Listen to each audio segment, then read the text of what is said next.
Welcome back, everyone. We are so excited to continue our education series about the microbiome. Hopefully you remember last week or 2 weeks ago when Dr. O and Lauren talked about how important our microbiome is to our entire body and each body system. Hopefully you're already using PB Assist Plus and PB Assist Junior to assist your body in creating a healthy microbiome. Today, Dr. Brannick Riggs and Lauren are going to talk about how our lifestyle impacts our microbiome, both in a negative way and a positive way, and how each level of the lifestyle pyramid is also impacted by our microbiome. We have a jam-packed call for you today.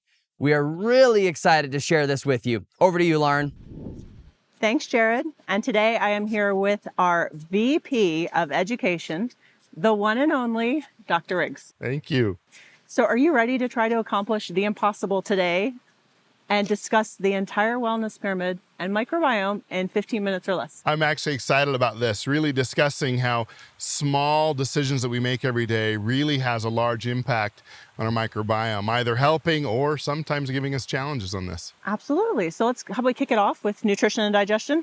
That's great. All right, nutrition. This can be one of those tricky topics that people are like, I don't know what I should be eating. I don't know how much of an impact it really has on my health. And I think you have a whole bunch of knowledge to drop on us today about the impact on our microbiome. Yeah, there's so much information out there now. So people are really, it's also kind of a polarizing conversation of we should eat this way and we should eat this way. And there are some things that we can glean from this. Like for instance, we know that a varied diet actually helps us in our microbiome. We know that fresh fruits and vegetables help us in our microbiome. We also know that there are certain things that cause challenges in our microbiome, such as eating fast food, right? Processed food changes the microbiome and starts in as little as an hour after eating a fast food meal. So one meal can have an impact. One meal. And then we often think, well, I'm just gonna take a vacation, I'm just gonna be gone for 10 days, it's not a big deal. But there's research out of the King's College in London that indicates that if you eat fast food or processed food for 10 days, you lose up to 40% of the diversity of your microbiome. That's 1,400 species that die off because you're eating highly processed food. Okay, so people don't throw it out the window. If they mess up on one meal, does that mean the whole day is shot? So great point. We often will kind of throw out the baby with the bathwater. Like, oh, I ate some processed food and Dr. Riggs said my microbiome changes in an hour. But the good news is it doesn't change everything in an hour. We can then say, okay, so I went on a trip and was hungry, so I stopped by a fast food place, but then you just get right back on the bandwagon, right? It's really those choices every single day, like we've talked about earlier, that lead to a significant shift in all this. It's not just the one time.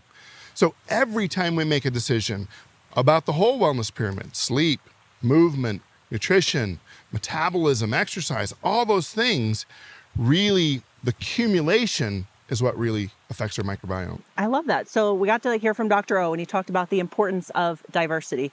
And you just brought it up again and how our diet impacts the diversity of our microbiome. So do you want to dive into that a little bit? Yeah, so there's kind of up to around 5,000 different species that live in our gut particularly. Now we're not talking about skin, we're not really addressing oral and respiratory yet. But when we talk about just our gut, there's about 5,000 different species in our microbiome. And what we do and what we eat changes what happens in there, which species are supported, which species feel less supported. And then they in turn emit certain chemicals through their, and hormones through their metabolism that then teaches our system what to do. So for instance, we know that certain bacteria in our microbiome increase gut permeability, which then means we deal with some challenges of things getting through that lining that shouldn't be there. And then we know that certain other of the bacteria will actually help seal that up. And so then we're not absorbing those things that can be bad for us. So would it be fair to say if I happen to add brownies into my diet on a daily basis, the more often I eat brownies, I'm feeding bacteria that are like carbs, bring them on. Yep. And I'm going to crave brownies more often? Actually, they will do that. They send messages to the brain telling your brain you're hungry for more carbohydrates, right? But the reverse is also true. If we're eating good fruits and vegetables, having healthy proteins, etc., what happens is they send messages to the brain, helping us to crave more of those. You hear people tell us over time, boy, when I made this dietary switch, the first few days was hard because they were overcoming those, Messages. influences to the Yeah, brain, yeah. telling them, reach for the brownies. Yeah. But then they say after that, it became much easier. It's because the messages started changing from their microbiome, telling them, you're craving fruits and vegetables. It's much better for you. Those fiber is what we need, and those nutrients are what we need. Okay, so next we're moving into movement and metabolism, and let's just go ahead and kick it off with the hard one, movement. Yeah. We hear about the importance of exercise, getting out and moving. Does it have an impact on our microbiome as well? Yeah, you wouldn't think so, right? I mean, it seems like a kind of a strange connection between, well, I've got to exercise and it affects my microbiome. But the truth is, research is telling us now that it does change things, right? Wow. That it does change our gut permeability. It changes the support or not support of certain bacteria within our gut. And so getting out and exercising every day is vitally, vitally important for us. Research published in 2021 in the Frontiers magazine said that moderate athletes with moderate activity, which is their normal amount. So not climbing mountains all day long. Right, exactly. So a normal amount of exercise actually supports a healthy microbiome and gives us certain messages to continue that activity. So just like the food, right? Yeah. Eating certain foods helps give that message. Also, the research tells us that really, really high intensity exercise, there can be too much of a good thing, actually changes gut permeability and changes the microbiome. What's fascinating is their microbiome changes to be better able to handle carbohydrates, which often high-intensity athletes are eating, and helps them handle blood sugar better to sustain it longer. So yes, it may do some problems, but it also changes the microbiome to support the activity that they're doing.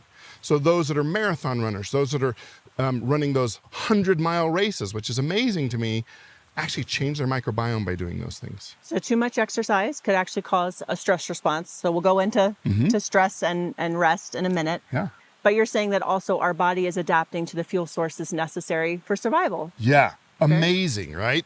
That we're teaching our body. Again, we go back to this concept of each decision we make within the wellness pyramid is either supporting or giving us some more challenges. And so those little decisions we make every day really are the thing that's teaching our microbiome what we want it to do.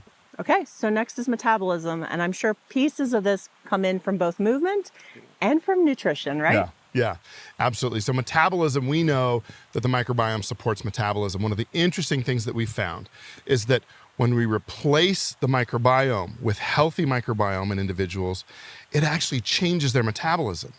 Fascinating thing that we have learned over the years of doing checking people's microbiome and then doing fecal transplants, which I know sounds like a weird thing, but we've had to do it in certain situations in the medical field. And when we replace that unhealthy microbiome in the gut with someone's microbiome that's healthy, all of a sudden their metabolism changes.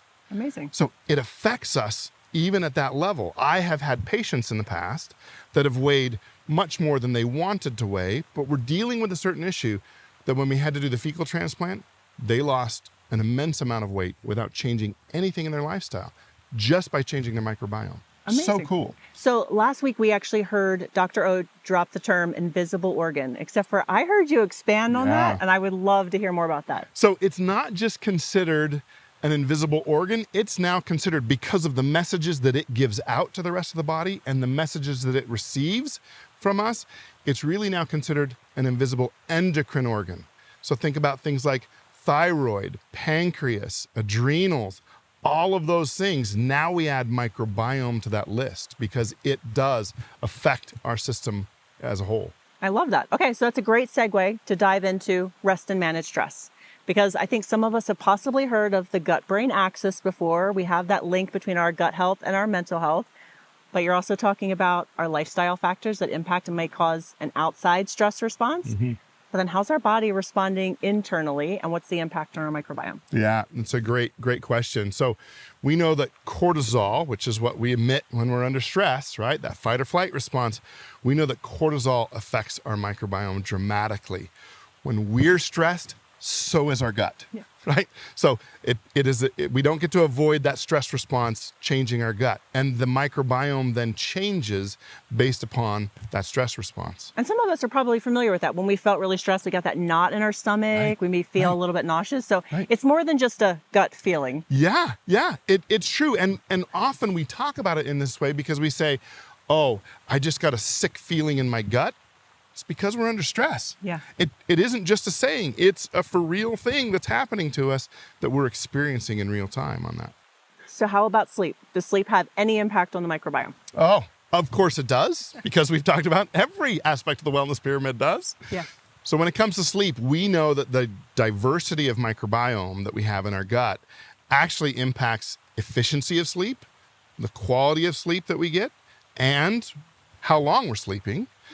In addition to that, certain bacteria also help us with short-chain fatty acid production, which then helps us with serotonin production, which 90% of serotonin made in the GI tract. Yep. And then that serotonin is metabolized into melatonin. We know the great benefits of melatonin there. So absolutely, sleep impacts all of that. And as you might imagine, that impacts sleep in turn. Again, that system back and forth between messages we're giving it and messages it's giving us. Yeah. Back and forth. So lifestyle factors, Yeah. supporting the microbiome, all good outcomes so far. Absolutely. Okay. Great. So how about we move into what kind of lifestyle aspects are probably having a negative impact on our microbiome? And we dive into a little bit about reduced toxicity. Yeah, there are some things out there that affect us, right? How about cleaners? Because I think the messaging for so long has been you want to kills 99% of germs, right? We want to kill and abolish everything from everywhere. Yeah. And we're spraying it all over our house. And then our little kids are like sucking on the counter. And like, is this having an impact on our microbiome? Absolutely it is. We know that cleaners contain some chemicals that can cause problems with our microbiome. And I really like to encourage my parents to let their kids go out inside and play in the world, right? Because getting exposure to the microbiome, getting exposure to playing in the dirt, building mud pies, playing in the plants is really helpful for us. And when we sterilize our world, our system doesn't handle that well. We really have to be exposed to all these things. And so sterilizing everything around us can be problematic for our skin microbiome, our intestinal microbiome, our respiratory microbiome. So it's healthy for us to have some exposure to some of these things. But I would assume that there's still some times that we are okay to want to get rid of the germs. Absolutely. So for instance, if I'm out using a restroom out in the public and for some reason there's not a place to wash my hands afterwards, then I might reach for my On Guard sanitizing spray. I need to get rid of some of those germs that I've been exposed to in a restroom that I just don't want on my hands. However, it's not something I'm going to take out all the time, constantly spray my hands over and over again, because then I'm dealing with a sterile microbiome on my hands. I don't want that. I want the normal microbiome. Even antimicrobial soaps that are so popular today can sterilize this microbiome on the skin.